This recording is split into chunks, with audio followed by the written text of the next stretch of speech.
नमस्कार दोस्तों स्वागत है आपका आपके अपने यूट्यूब चैनल जीएससी इन्फॉर्मेशन में। तो दोस्तों कैसे हैं आप सब।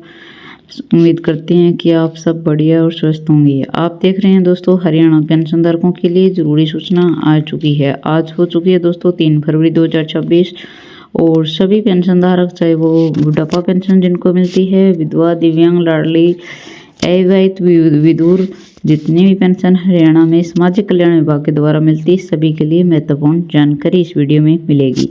इसलिए वीडियो को बिल्कुल भी स्किप ना कीजिएगा, एंड तक देखें। चैनल को अगर आपने सब्सक्राइब नहीं किया अभी तक तो चैनल को सबसे पहले सब्सक्राइब कर लीजिएगा, क्योंकि पेंशन से जुड़ी हुई हर छोटी बड़ी अपडेट यहाँ पर मिलती रहती है। और वीडियो को लाइक और शेयर करना बिल्कुल मत भूलिएगा। तो आइए दोस्तों शुरू करते हैं आज की वीडियो। जैसा कि आप सभी को पता है कि हरियाणा में जो पेंशन है वो कई तरीके की मिलती है। तो हम सबसे पहले बात कर लेते हैं बुढ़ापा पेंशन की। तो बुढ़ापा पेंशन जो भी धारक है उनको पहले जो पेंशन मिलती थी यानी तो उसमें इनकम का कोई चक्कर नहीं होता था, चाहे इनकम कितनी भी हो। जब भी महिला या पुरुष की उम्र 60 या इससे ज़्यादा हो जाती है तो ऐसे में उनको हरियाणा सरकार के द्वारा बुढ़ापा पेंशन है वो दी जाती थी। तो लेकिन अब इसमें कुछ क्राइटेरिया वो निर्धारित कर दिया गया है, और अगर वो क्राइटेरिया कंप्लीट नहीं है यानी पूरा नहीं है तो आप पेंशन या तो बनेगी नहीं, अगर बन भी जाती है तो बाद में विभाग के द्वारा हटा दी जाएगी यानी काट दी जाएगी। उन पात्र लोगों को ही पेंशन का जो लाभ है वो सरकार के द्वारा दिया जाता है। इसी प्रकार चाहे वो राशन कार्ड हो जो, या फिर आयुष्मान कार्ड हो गया, या फिर जो भी मतलब योजना हरियाणा सरकार के द्वारा बहुत सारी जो संचालित है फिलहाल जो चालू है, उनका लाभ केवल पात्र लोगों को ही मिलता है। उनमें से एक योजना है पेंशन योजना। उसमें पेंशन योजना में भी पात्रता निर्धारित की गई। अगर पात्रता के क्राइटेरिया को कोई पूरा नहीं करता है तो उनकी पेंशन बिल्कुल नहीं बनने वाली है। अब बात कर लेते हैं वो क्राइटेरिया कैसा है। सबसे पहले तो हम बात कर लेते हैं, अगर कोई बुजुर्ग है उनकी उम्र 60 या इससे ज़्यादा हो जाती है, लेकिन उनकी इनकम हस्बैंड एंड वाइफ यानी दोनों को मिलाकर अगर उनकी इनकम 3 लाख से ज़्यादा हो रही है तो उनको पेंशन है वो नहीं मिलेगी, यानी वो विभाग के द्वारा बनेगी ही नहीं, क्योंकि इनकम जो है वो 3 लाख से कम ही होनी चाहिए दोनों को मिला करके।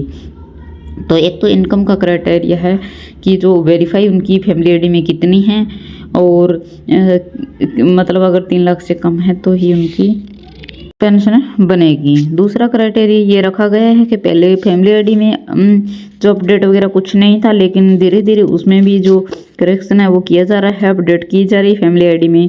जैसे कि फैमिली आईडी का हो गया, उसके बाद जो उनका व्यवसाय है उसको भी बदलना ज़रूरी है कि अगर कोई बुजुर्ग है तो senior citizen of old age pension करवाना होगा।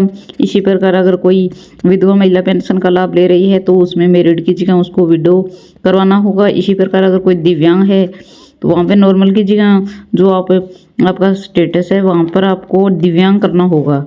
तो ये जो है विदुर है वो उसको विदुर करना होगा। इसी प्रकार अविवाहित है तो अनमेरिड करना होगा वहाँ पर। तो इस प्रकार के कुछ जो पात्रता निर्धारित की गई है उसको आपको पूरा करना ही होगा। अगर पात्रता पूरी नहीं करते हैं तो पेंशन नहीं बनेगी। लेकिन पहले ऐसा नहीं होता था, जैसे एज पूरी हुई, जैसे कोई दिव्यांग है उनको पेंशन मिल जाती थी। कोई इनकम का क्राइटेरिया नहीं था, कोई कुछ भी नहीं था, सिर्फ एज कंप्लीट होगी तो बुढ़ापा पेंशन मिलेगी। अगर कोई दिव्यांग है तो उसको दिव्यांग पेंशन मिलेगी। अगर कोई महिला है जिसके पति की मृत्यु हो जाती है तो विधवा होगी तो उसको विधवा पेंशन मिलेगी।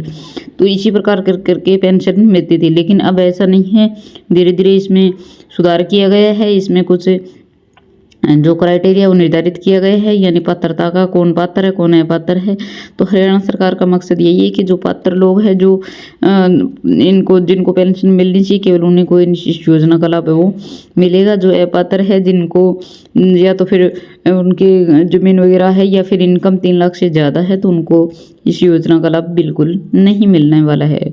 तो मेरा सभी पेंशनधारकों से एक यही जानकारी देना है, महत्वपूर्ण जानकारी है जो आपको देना सुनिश्चित करते हैं कि इनकम को अपने चेक करते रहिए। कई बार क्या है, इनकम जैसे कि आपकी कम है, आपकी पेंशन बन चुकी है, लेकिन बाद में जैसे कि आपकी इनकम बढ़ गई है, आपने ध्यान नहीं दिया तो ऐसे में आपकी पेंशन वो कट गई, विभाग के द्वारा रोक दी गई, आपकी पेंशन आपकी नहीं आई।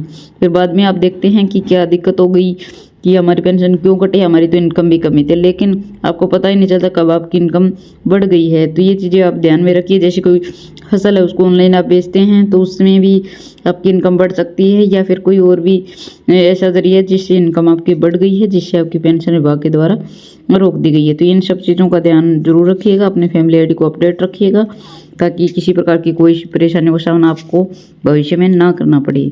तो और कोई अपडेट पेंशन से जुड़ी आती है तो आपको वीडियो के माध्यम से बता दी जाएगी। दोस्तों आज के लिए इतना ही, मिलते हैं नेक्स्ट वीडियो में। धन्यवाद।